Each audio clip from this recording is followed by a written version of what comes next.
am with the epidemiology department with Healthcare Services. So this is a brief explanation on the changes that have been made to the COVID-19 case definition. So this image here will show you the current case definition. We did bring printouts if you guys would like those, or if it's, yeah. Sure.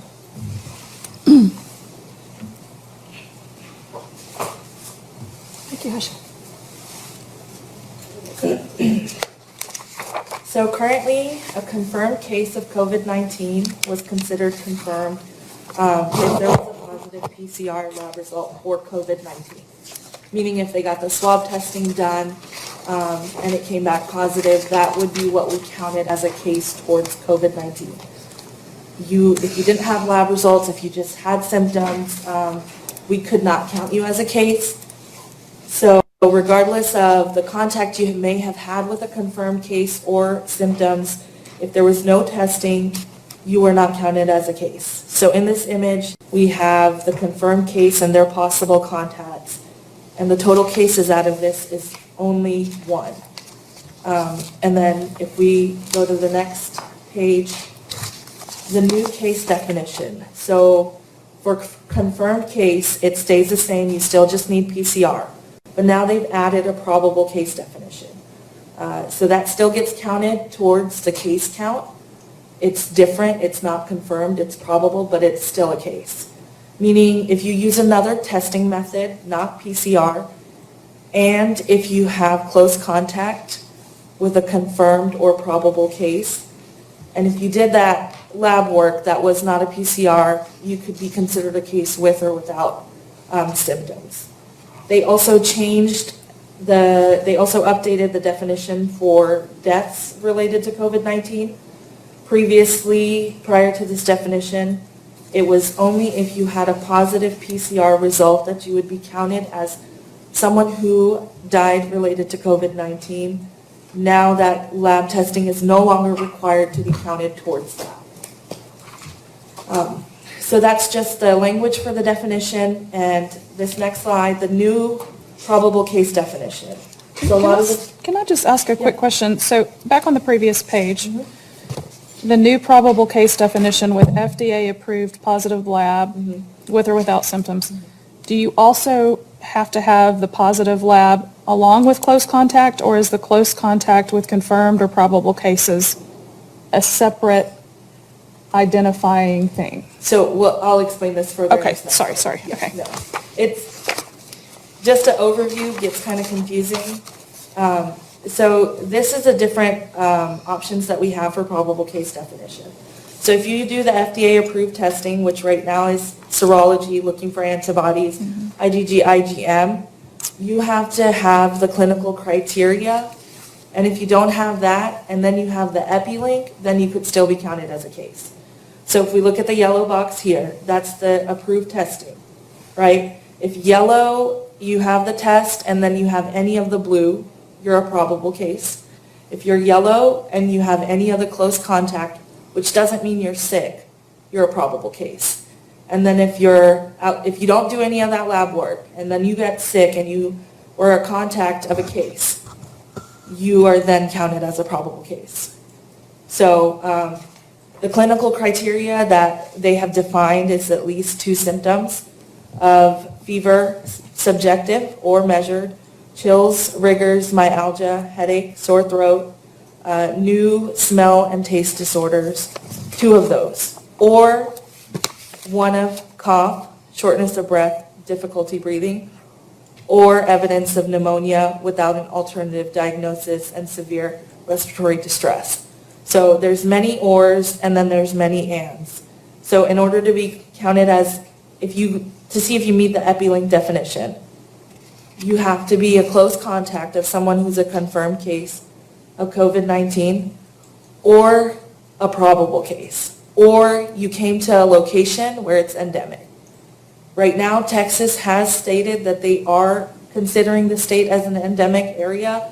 So that means if I just went and got serology testing done with no symptoms and I was positive, whether it's saying that recent infection or current infection, my new antibodies, or it's like I've had them for a while, I would be counted as a probable case. So basically, these 3 boxes, you can be yellow and blue without green to be counted as probable, yellow and green without the blue, and then blue and green without the yellow. But for the blue and green, if you had contact, that has to be within 14 days. So let's say activity dies down, slows down, and we're not considered endemic, then we need that 14-day. But right now, that 14-day doesn't matter. Moving forward, it may, when activity slows down. So at the end of this definition, there are 15 different options on how you could be classified as a probable case.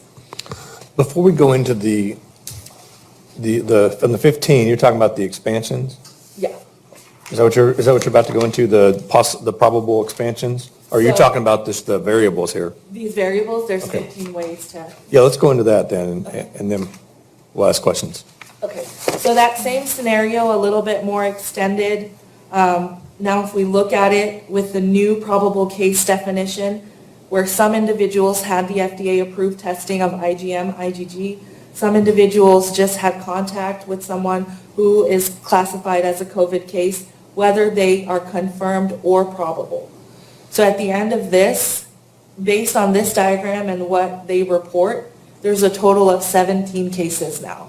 One is still only confirmed because that was that original index case, who then had all these contacts underneath in orange. And all the rest of them became probable, but they are still considered a case. So. Very good, thank you for that. Yeah. So, just to recap, this has the potential to be a very significant event for us here in Texas and here in Collin County, as the state now has elected to adopt this new probable definition. And if you'll go back one, Mr. Billiou, as it's displayed there on the chart there, the yellow box, the blue boxes, and the green boxes. If you have any 2 of those 3 colors, then you will meet the definition of probable. And in the yellow, you even have a positive IgG, IgM, or AG test, any of the antibody tests, then that satisfies that. And then the blue, the different clinical criteria to satisfy the blue boxes. And then in green, the epidemiological linkage criteria to satisfy the green boxes. What's remarkable is if you were to talk about all of the options there to meet those different boxes, perhaps the lowest hanging definition or combination is one that satisfies the epidemiological linkage by residing in any area where there's sustained ongoing community transmission. And as Aisha explained, that right now Texas is considered an endemic region. So all of the residents of Collin County already satisfy the green boxes. By virtue of the fact that they live in Collin County, they already satisfy the green. Now they only have to satisfy one of the blue boxes or one of the orange-yellow boxes, and they will be considered probable. If you look at the blue boxes, now, again, we talked about the orange-yellow boxes. That's a test, an antibody test. But if you look at just the blue boxes, if someone has 2 minor symptoms or 1 major symptom, that qualifies. So 2 minor symptoms, fever, headache, sore throat, chills. And fever, by the way, can either be measured fever or subjective fever. They just feel like they've got a fever. If you have a subjective fever and you have a headache and you live in Collin County, you now meet the qualifications to be a probable COVID patient. It is remarkable how low the standard is now. Mm-hmm. If you have one of the major symptoms, you have a cough or you have shortness of breath, and you live in Collin County, then you can satisfy the definition for a probable COVID case.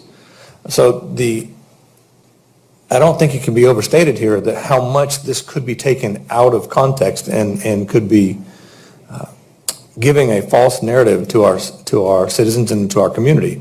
I'm not saying that we're going to see the numbers jump, but I'm very concerned that we absolutely could see the numbers jump very rapidly in a way that actually is not indicative of what we're seeing here in the community in the public health department. And so I fear that this is coming at a time when we're just now starting to reopen, and if the numbers jump in a false way, it's going to start to be very concerning to our citizens that we're actually going backwards. And so we've talked about this all this last week with the health department team, that the state has assured us that they're going to be reporting positive confirmed tests and probable tests, probable cases and confirmed cases separately. So we take them on their word on that. Then from now on, they're going to be separating those into two categories as they report how many COVID infections they have. And the probable cases, because we won't know for any particular probable case whether or not they actually had a test and had the orange yellow box, or whether they did in fact meet the standard that I just talked about, the chills and a fever, and they live in Collin County. We won't know what boxes they satisfied. So the probable cases could be highly overstated and less reliable, certainly, than having an actual test. And then, so, Mr. Billy, if you'll go forward one slide. I think this is critical here, and you talked about this, and thank you for that. This is the potential impact for us, just as one example of showing what could happen. The yellow person there is the only one on the board who has a positive PCR test. It's the only one that's tested positive with a true swab test for COVID-19. All of the orange boxes are coworkers and family members and neighbors and friends, folks that have had some kind of contact with the confirmed case. And as long as they can satisfy, and again, they all satisfy the green box. So as long as they can satisfy one of the blue boxes or the orange box, then they are all considered a probable confirmed case. So whereas right now, all of our resources in the public health department go towards tracking, reporting, and then contact tracing the confirmed cases and the PUMs, which is represented by one individual on this chart, that could be expanded 16-fold here on this one chart, just as an example of how it could happen. Now that could be overstating it. It could only expand 10-fold or 5-fold, but we have the potential to see a remarkable expansion of those that are considered COVID positive. And if you're just doing that for reporting, well, it's not reliable, but if it's just on paper, then we all can just commiserate about how unreliable it is. However, we would have to now spend resources to do contact tracing for all of those folks on there that are represented in orange, and call them every day to find out how they're doing, and then wait the 10 to 14 days before we can mark them as recovered probable cases. So it represents a remarkable expansion on resources